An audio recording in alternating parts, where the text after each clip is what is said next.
Mesdames, Messieurs, bonsoir. Merci de suivre ce journal sur LCA, la chaîne au cœur de l'Afrique. Au sommet de l'actualité, le G5 Sahel affûte sa stratégie de lutte contre le terrorisme. Réunis cet après-midi en visioconférence, les ministres des Affaires étrangères de l'organisation ont passé en revue les actions menées en faveur de la coalition pour le Sahel et fait des recommandations. Le point dans un instant. Au Burundi, les choses se précisent quant à la succession de Pierre Nkurunziza à la tête du pays. Ce vendredi, la Cour constitutionnelle burundaise a autorisé le président élu Evariste Ndayishimiye à prêter serment le plus tôt possible. Une décision qui survient quelques jours après le décès inopiné du président sortant Pierre Nkurunziza. Des précisions en cours d'édition. Enfin, au Burkina Faso, les examens de fin d'année s'annoncent à grands pas. Quelques jours après la reprise des cours, élèves et enseignants s'activent pour finir le programme pédagogique. Cours et révision s'entremêlent. Contexte sanitaire oblige. Zoom sur ces préparatifs en fin d'édition. Voilà pour les titres de ce 20h. Merci de nous suivre. Le colonel Mamadou Djerma, ancien grand chancelier des ordres burkinabés, est décédé ce jour à l'âge de 87 ans. À la retraite de l'armée il y a 31 ans, il a dirigé la grande chancellerie du 25 avril 1996 au 19 juillet 2015.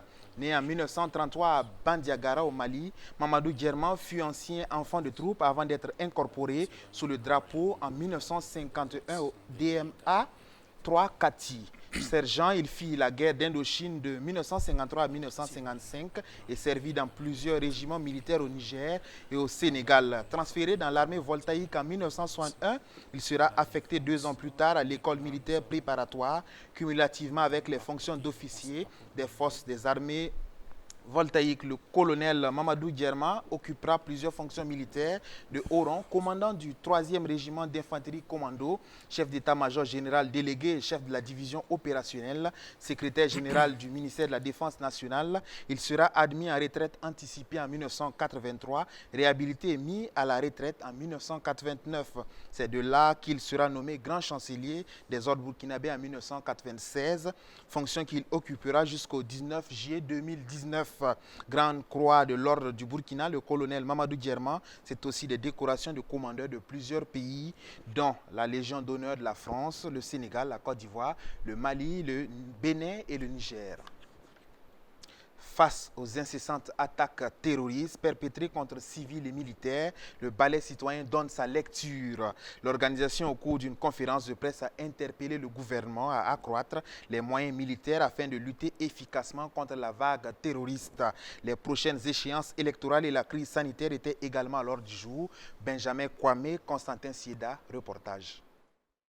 Le régime actuel ne se lasse de crier à qui veut l'entendre que le pays est géré. Reste à savoir comment il est géré. C'est une déclaration et une interrogation du ballet citoyen. Et c'est au regard de multiples attaques terroristes que connaît le Burkina Faso depuis 5 ans. Des attaques qui endeuillent de nombreuses familles. Pour le ballet citoyen, même si ces dernières années, le budget alloué au FDS est croissant, force est de reconnaître qu'il est insuffisant pour ces forces d'être plus opérationnelles. Il faut donc plus d'action de la part du gouvernement. Ces ressources-là, il nous est revenu que l'armée a des difficultés même pour absorber ce qui a été mis à sa disposition. Bon, il reste à vérifier. Alors, mal géré, il nous est revenu également que les hommes sur le terrain se plaignent de la qualité du matériel. On a souvent entendu dire que lors d'attaques d'unités ou de troupes, voilà, il y a certaines armes qui avaient du mal à répondre. On a souvent même dénoncé la qualité des gilets pare-balles. Et donc, si le matériel militaire est de mauvaise qualité, on peut en déduire qu'il y a une mauvaise gestion. Parce que ce pourquoi l'argent a été destiné, il faut absolument que l'argent serve à acquérir un matériel de qualité, un matériel de pointe pour pouvoir faire face à l'ennemi sur le terrain. Une autre insuffisance relevée par l'organisation est l'action des volontaires pour la défense de la patrie.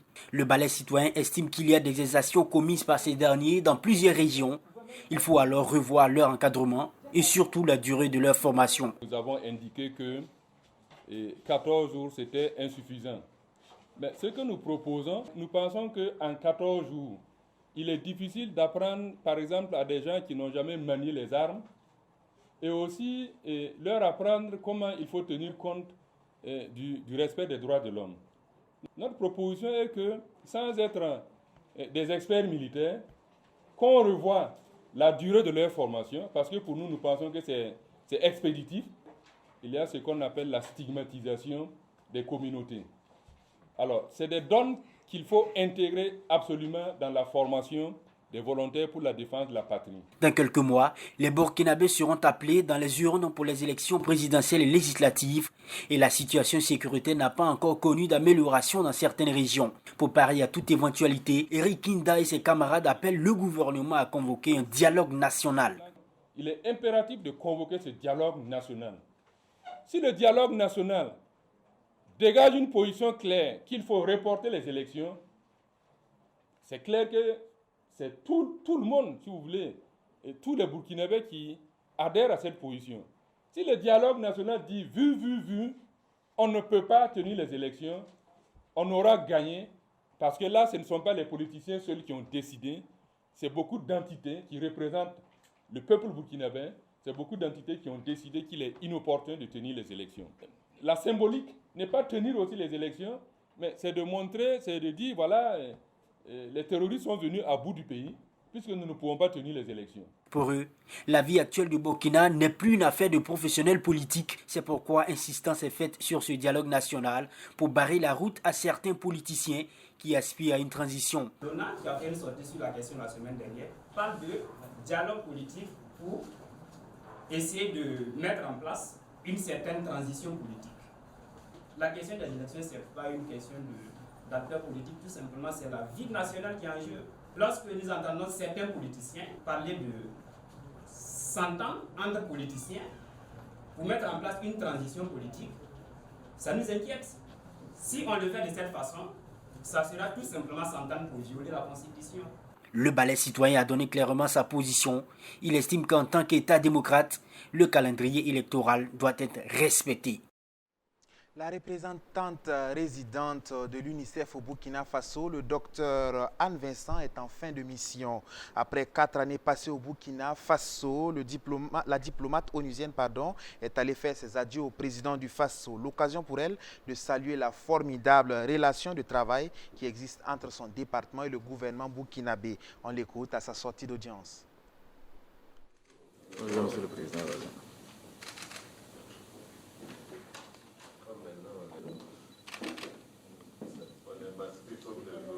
Comment ça va?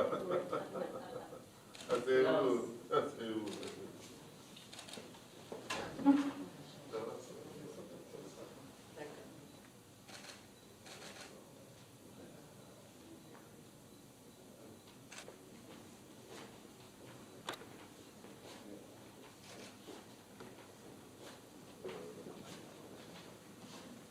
Ce fut une séance de revoir parce que je suis au Burkina Faso depuis presque 4 ans maintenant et il est temps pour moi de rejoindre mon pays et je ne pouvais vraiment pas quitter ce pays sans venir saluer son Excellence Monsieur le Président Kaboré, le remercier pour la formidable relation de travail qui existe entre le système des Nations Unies, l'UNICEF et l'ensemble des ministres, l'ensemble de son gouvernement.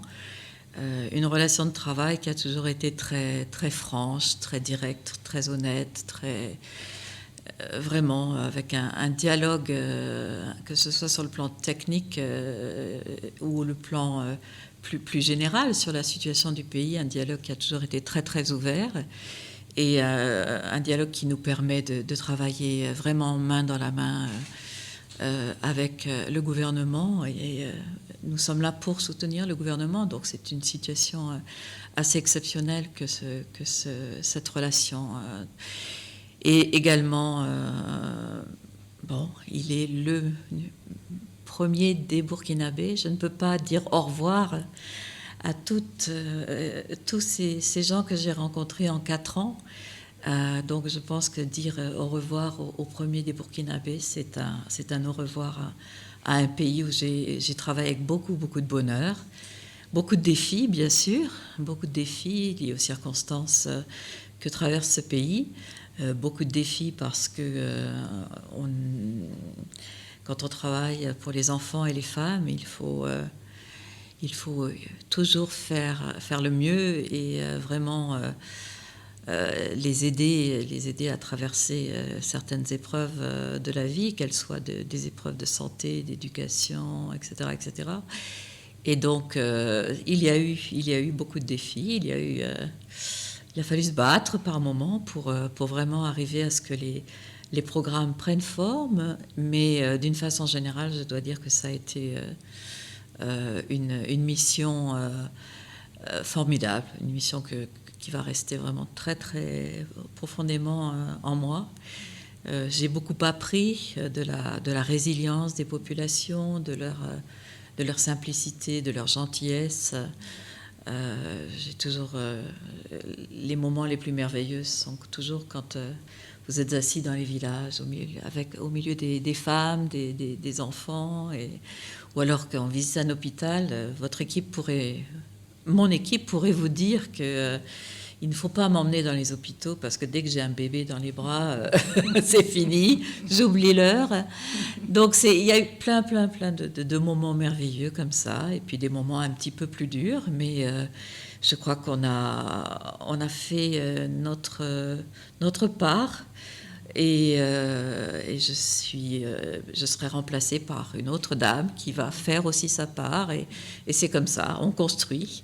D'une mission à l'autre, on construit, et en espérant que nous accompagnons le pays vers ses objectifs quant au développement durable, quant à la paix, quant à avoir une population sereine, heureuse, qui vit vraiment dans la paix.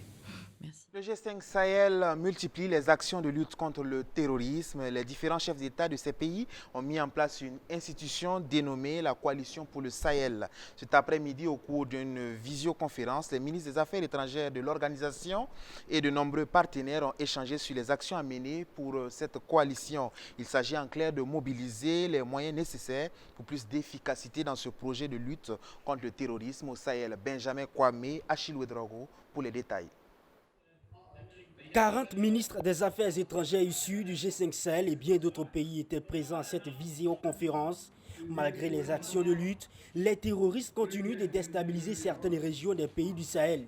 Il faut alors mettre un point d'honneur sur la lutte. Les chefs d'État du G5 Sahel ont alors initié la coalition pour le Sahel, dont l'objectif est de créer une sorte de solidarité et d'action plus forte dans la lutte contre l'insécurité au Sahel. Il faut trouver une articulation dans le cadre des actions déjà menées dans le cadre du G5 Sahel pour intégrer donc cette coalition qui a été créée suite à l'appel donc des pays du G5 Sahel.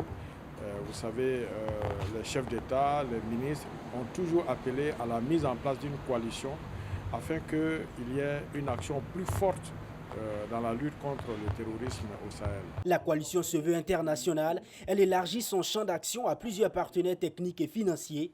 Elle attend donc l'engagement de l'Union européenne, le rôle précis de l'Union africaine, des actions concrètes des Nations unies et l'appui de la CEDEAO qui vont se résumer en une véritable solidarité. La CEDEAO justement qui envisage déployer près de 3000 hommes dans le Sahel pour lutter contre les terroristes, eux qui commencent à étendre leurs actions dans la sous-région. Le Burkina Faso lui reste toujours en éveil malgré le coronavirus. Le Sahel vit le terrorisme et ce qui vient de se passer en Côte d'Ivoire vient nous rappeler cela. Et le président du Faso, le président Roch-Marc Christian Kaboré, l'a déjà rappelé qu'à côté de la pandémie du coronavirus, il y a donc le terrorisme et la lutte que nous menons dans le cadre du terrorisme prend environ 20% du budget du Burkina, avec son corollaire donc des actions à mener dans le cadre de l'action humanitaire. Pour l'ensemble des pays du G5 Sahel, on peut chiffrer donc les budgets consacrés donc à la lutte contre le terrorisme entre 20 et 30%. C'est important déjà, et nous avons besoin donc d'un partenariat plus fort, et nous l'avons rappelé aujourd'hui à l'occasion de cette réunion, afin que les partenaires puissent donc rester mobilisés autour du Sahel, puissent donc renforcer les capacités de sécurité et de défense de nos États, puissent donc donner plus de moyens à la force conjointe du G5 Sahel, puissent donc créer un partenariat fort permettant donc d'avoir des actions plus concrètes afin qu'on ait surtout des résultats probants, parce que c'est ça aussi qui va faire la crédibilité de notre partenariat. La coalition pour le Sahel vient pour une mobilisation plus accrue autour des efforts qui sont déjà faits par les pays du G5 Sahel pour lutter contre les terroristes. Alpha Barry rassure que sur le terrain, les actions de cette force conjointe sont de plus en plus probantes. Les missions de sécurisation dans la zone dite des 3 frontières se poursuivent toujours. La Cour constitutionnelle burundaise autorise la prestation de serment du président élu Evariste Ndayishimiye. Cette décision intervient au lendemain de la saisine de la plus haute juridiction par le gouvernement burundais qui cherchait à obtenir une clarification depuis le décès du président Pierre Nkurunziza lundi dernier. Selon le communiqué de la haute cour burundaise, le président élu Evariste Ndayishimiye devrait prêter serment immédiatement plutôt que d'attendre le mois d'août comme prévu initialement. Aux États-Unis, le président américain Donald Trump a autorisé des sanctions économiques et des interdictions de voyage aux États-Unis contre des responsables de la Cour pénale internationale et des fonctionnaires engagés dans les dossiers Afghanistan et Palestine ouverts par le procureur Fatou Bensouda. Des sanctions qui s'étendent également à leurs familles proches. Ces sanctions visent à peser sur 2 dossiers ouverts à la Cour pénale internationale. Il s'agit d'une enquête sur les crimes commis par l'armée américaine et la CIA en Afghanistan et une autre sur la colonisation des territoires palestiniens par Israël. La CPI, de son côté, a déploré une série d'attaques sans précédent à son encontre, soulignant son indépendance. Plusieurs ONG demandent aux États membres de la Cour d'agir 24 heures avant l'ordonnance de Donald Trump. 10 États du Conseil de sécurité de l'ONU ont dénoncé les menaces sur la Cour. Dans le monde entier, des millions d'enfants sont privés de leur enfance parce que contraints d'exercer un travail mettant en péril leur santé et leur éducation. Selon l'Organisation internationale du travail, plus de 150 millions d'enfants travaillent dans le monde et plus de 100 millions d'entre eux exercent des activités dangereuses. Pour faire face à ce fléau au Burkina, le ministère en charge de l'action sociale s'engage à les réinsérer dans la société. Ahmed Nanema, Bachirou Sawadogo pour les détails. Le travail des enfants est un des principaux obstacles à leur éducation et leur santé.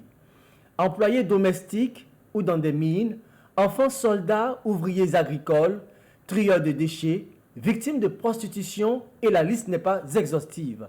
Parmi plus de 150 millions d'enfants travailleurs dans le monde, plus de 100 millions d'entre eux sont soumis aux formes de travail les plus dangereuses. Au Burkina Faso, il est fréquent de voir des enfants contraints de travailler pour gagner leur pitance. Par exemple, un enfant qui travaille dans les travaux agricoles, il peut être amené à travailler à des heures indues, porter des charges qui dépassent ses capacités et peut être exposé à des produits toxiques qui sont utilisés dans ces milieux-là. C'est de la même manière que dans les débits de boissons, où des enfants peuvent se retrouver pour faire des activités qui ne sont pas appropriées pour leur âge et ce n'est pas le milieu d'éducation de l'enfant.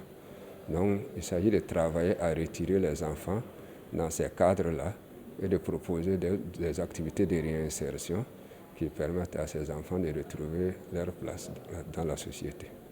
La forte présence des enfants sur les sites d'orpaillage au Burkina Faso conduit le gouvernement à prendre des initiatives afin de les retirer de ces lieux qui compromettent leur avenir. C'est des sorties qui sont réalisées au niveau des sites d'orpaillage afin de procéder au retrait de ces enfants. Et ces activités sont menées par les structures déconcentrées du ministère dans toutes les provinces où ces situations-là se posent. Et chaque année, donc, ces acteurs-là vont sur le terrain et travaillent à sortir les enfants de ces sites. Vous savez aussi que c'est sur ce terrain-là, effectivement, que des enfants se retrouvent au détriment de l'éducation. Donc, ils quittent les écoles pour y aller. Donc ça, c'est un travail qui s'est fait en collaboration donc, avec le MENA et l'ensemble des acteurs qui se retrouvent dans les réseaux de protection de l'enfant. Conformément aux termes retenus pour la commémoration de la Journée mondiale contre le travail des enfants, intitulée Covid-19, protégeons les enfants contre le travail des enfants, maintenant et plus que jamais, le gouvernement entend prendre des mesures urgentes pour éviter la survenue d'autres cas de travail suite aux conséquences de la pandémie du Covid-19 et éviter que les enfants déjà engagés ne puissent être contaminés et être des vecteurs de la maladie à coronavirus.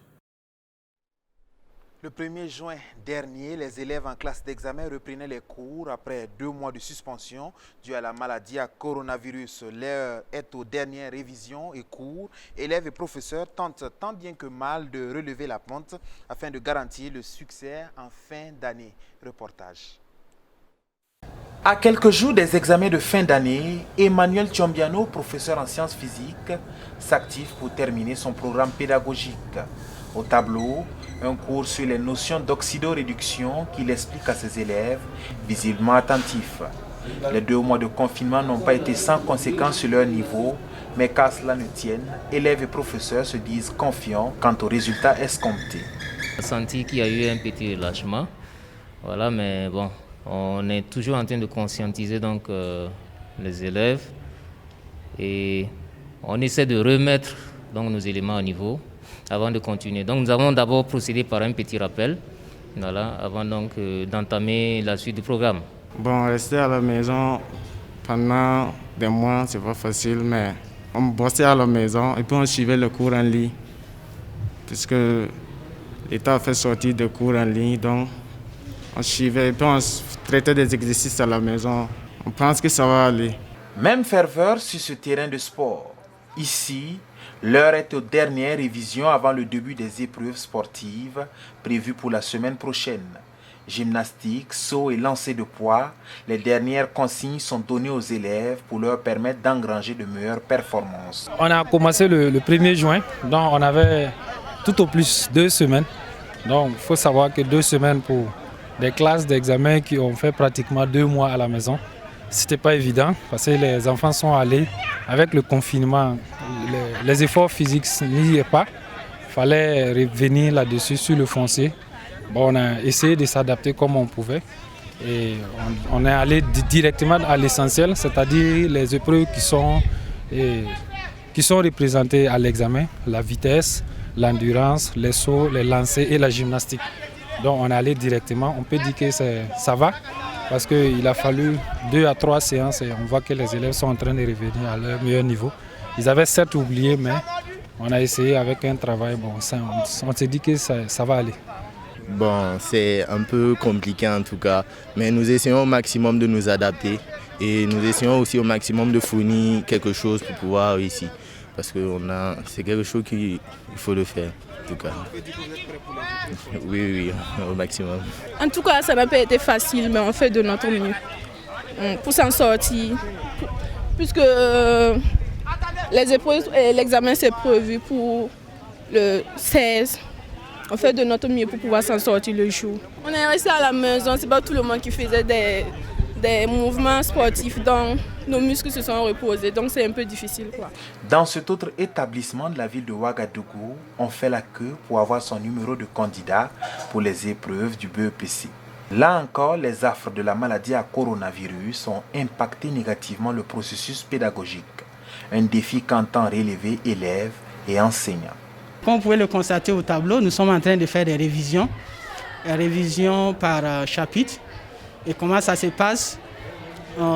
Quand nous avons commencé, on a demandé aux élèves simplement de dire les différentes difficultés qu'ils ont dans les différentes leçons. Puis je suppose qu'ils ont eu le temps de réviser et de noter quelques difficultés. Et c'est ainsi que nous avons pu relever certaines difficultés et auxquelles nous sommes en train de trouver des solutions. Pour le moment, on est en train de faire des révisions. Voilà. Bon, disons que c'est un peu compliqué avec les leçons qu'on n'a pas encore finies. Voilà. Et on espère quand même finir ça avant la date de l'examen. Bon, pour les examens, ça se passe tout doucement. On fait de nos mieux. En classe, les professeurs font de leur mieux. Nous aussi, on essaie de chercher les explications partout et on s'aide comme on peut. Qu'en est-il du niveau des élèves? Quand ils sont venus, on a senti qu'il y avait vraiment une perte de niveau. Et les professeurs donc, avaient donc des problèmes au départ. C'est ce qui nous a donc motivé donc, à augmenter quelques heures de cours pour permettre de rehausser donc, le niveau. Sinon, il faut reconnaître qu'au départ, ce n'était pas facile. Le niveau est resté quand même tel pour bien des candidats ici, d'élèves, ce que j'ai pu remarquer. Pour d'autres aussi, c'est à la baisse et ça se comprend. Et nous sommes en train de faire de notre mieux pour que ça marche. Nos élèves, en tout cas, sont prêts. Ils sont organisés par groupe. Les heures de pause sont exploitées. Vous avez dû remarquer des petits tableaux là, dans la cour.